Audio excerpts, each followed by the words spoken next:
Good morning बच्चों। समाजशास्त्र में समकालीन जाति व्यवस्था में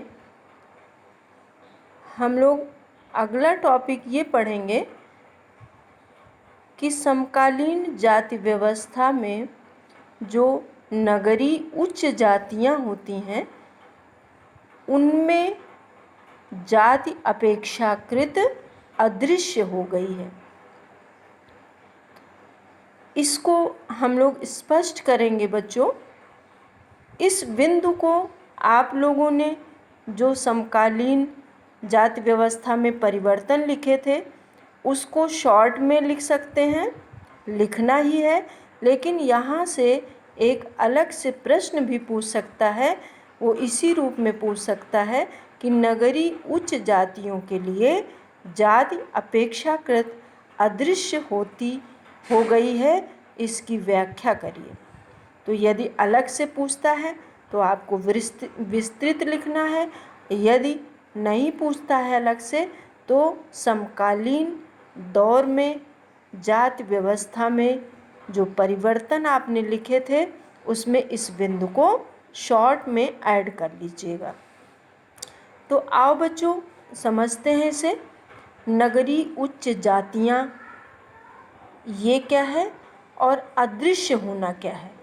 नगरीय उच्च जातियों का अर्थ बच्चों, नगर का मतलब शहर, उच्च जातियों का मतलब जो सामाजिक संस्तरण में जिन जातियों को उच्च परिस्थिति प्रदान की गई है उन्हें कहते हैं उच्च जातियाँ। जैसे ब्राह्मण, ठाकुर, क्षत्रिय, इन जातियों को समाज के संस्तरण में उच्च स्थान प्राप्त है। तो ऐसी जातियाँ जो उच्च स्तर की हैं और नगरों में निवास करती हैं तो कहा जाता है या देखा भी जाता है कि इन जातियों में निम्न जातियों की तुलना में जाति का कॉन्सेप्ट या जाति व्यवस्था का जो अवधारणा थी या जो उसके प्रतिबंध थे वो समाप्त हो रहे हैं, यानी अदृश्य हो रहे हैं, यानी दिखाई नहीं दे रहे हैं। यदि ये हम कहें एकदम से ख़त्म हो गए हैं तो ये गलत है, इसीलिए अपेक्षाकृत शब्द का प्रयोग किया गया है। अपेक्षाकृत का मतलब होता है तुलनात्मक ढंग से। तो समकालीन का मतलब वर्तमान समय में, यानी उपनिवेश काल के बाद, यानी ब्रिटिश शासन या भारत स्वतंत्र होने के बाद भारत में ऐसा देखा गया है कि औद्योगिकरण तीव्र गति से हुआ, जिसका परिणाम हुआ नगरीकरण में बढ़ोतरी, यानी नगरों का तीव्रता से विकास, यानी ग्रामीण लोग नगरों की ओर प्रवास करने लगे, यानी जाने लगे। ऐसे समय में क्या हुआ, जो नगरों में उच्च जाति के लोग थे या गांव से उच्च जाति के लोग जो नगरों में रहने के लिए जाने लगे तो वहाँ पर उच्च और निम्न तथा मध्यम वर्ग की जातियाँ एक साथ एक ही उद्योग में कार्य करने लगी, एक ही ऑफिस में कार्य करने लगी,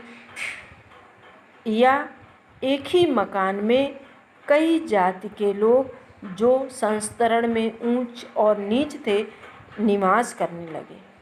परिणाम क्या हुआ, जो उद्योगों में लोग कार्य कर रहे थे हर जाति के लोग एक दूसरे के संपर्क में आए, एक दूसरे के साथ उठने बैठने लगे, भोजन करने लगे, आने जाने लगे।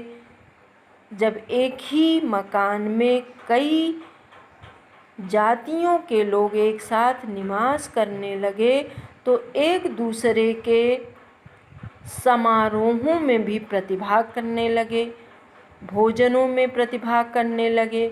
उनके जो अपने जातिगत व्यवसाय थे वो समाप्त होने लगे। परिणाम क्या हुआ, इनकी जातीयता का जो महत्व था वो कम होने लगा। कैसे कम होने लगा? पहले जब ये लोग गांव में रहते थे तो अपने से निम्न जातियों पर अपना प्रभुत्व जमाते थे और निम्न जातियां उच्च जातियों का हमेशा सेवा करती थी और हर क्षण ये ऐसा व्यक्त करते थे कि हम आपसे उच्च हैं और आप हमसे निम्न हैं। ऐसा नगरों के विकास ने, उद्योगों के विकास ने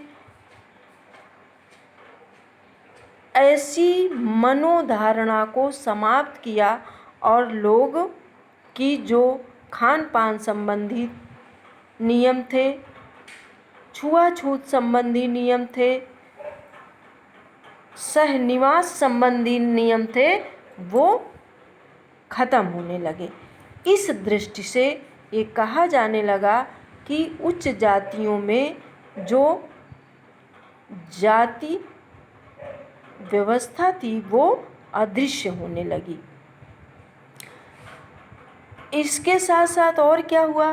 गांव की तुलना में नगरीय उच्च जातियों की उच्च परिस्थिति के कारण उन्हें विकास के अवसरों का लाभ उठाने के लिए आवश्यक आर्थिक तथा शैक्षिक साधन पर्याप्त मात्रा में उपलब्ध थे। यानी जो पहले से ही नगरों में उच्च जाति के लोग रह रहे थे तो वो पहले से ही शिक्षित थे और आर्थिक रूप से मजबूत थे।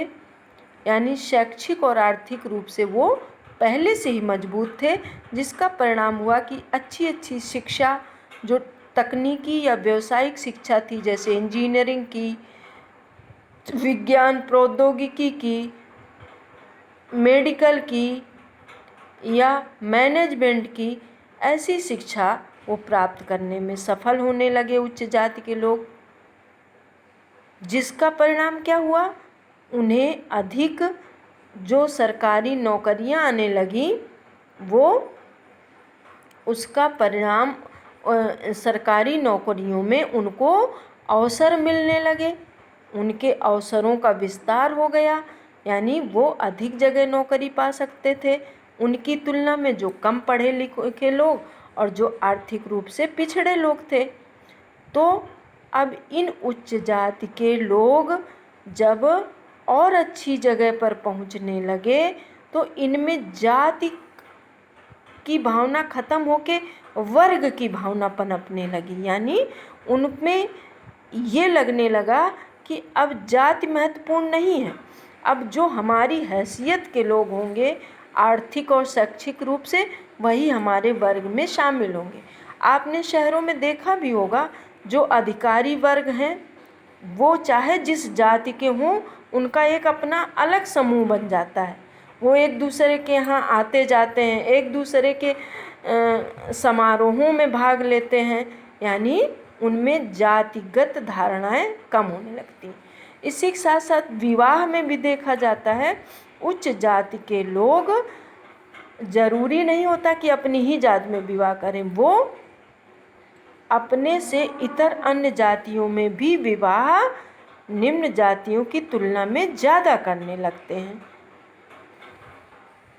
ऐसे लोगों के तीसरी पीढ़ी तक आते आते वो एकदम जाति से लगभग संबंध अपने ख़त्म कर लेते हैं। यानी जाति तो उनकी वही रहती, पर जो जाति के बंधन थे उनसे अपने आप को मुक्त कर लेते हैं।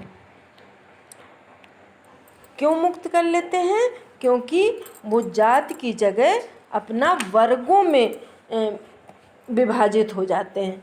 उनका विकास किस में होने लगता है? वर्गों में। इसके बाद ये कह सकते हैं हम लोग कि अब ऐसे लोगों के लिए जाति अदृश्य हो जाती है, या जाति की जो भूमिका है वो नगण्य हो जाती है। केवल जाति कहाँ रह जाती है? उनके धार्मिक कार्यों में, उनकी रीति रिवाजों में, विवाहों में और नातेदारी में। बाकी जो सामान्य जीवन है या नौकरी पेशा है या व्यवसाय है, इसमें जाति खत्म हो जाती है। इसीलिए कहा गया है कि नगरों की उच्च जातियों में जातिगत व्यवस्थाएं अदृश्य हो रही हैं। लेकिन इसका एक दूसरा साइड भी होता है कि सभी उच्च जातियों में अमीर लोग ही नहीं रहते हैं, कुछ गरीब लोग भी रहते हैं जिन्हें आर्थिक और शैक्षिक सुविधाएं इतनी ज़्यादा नहीं प्राप्त होती हैं, तो वो लोग तो जाति व्यवस्था से जुड़े ही रहते हैं। इसके विपरीत क्या होता है, SC ST और पिछड़ा वर्ग में की स्थिति इनके विपरीत होती है। उनके लिए जाति और अधिक दिखने वाली हो जाती है। क्यों? क्योंकि इन जातियों के लिए, निम्न जातियों के लिए कानूनों द्वारा आरक्षण प्रदान किए जाते हैं। यदि ये लोग अपनी जातियों को छिपाएंगे, अदृश्य करेंगे, तो ये इनका लाभ नहीं ले पाएंगे। इसलिए और ये लोग चूँकि इनको विरासत में या अपने पूर्वजों से कोई भी शैक्षिक और सामाजिक पूंजी नहीं मिली होती है, इसलिए इनको बहुत ही कठिनाई से गुजरना पड़ता है, बहुत ही इनको प्रतिस्पर्धा करना पड़ता है। इसलिए ये लोग अपनी जाति की पहचान को नहीं छोड़ सकते हैं और ये अभी भी उच्च जातियों द्वारा भेदभाव का शिकार होते रहते हैं।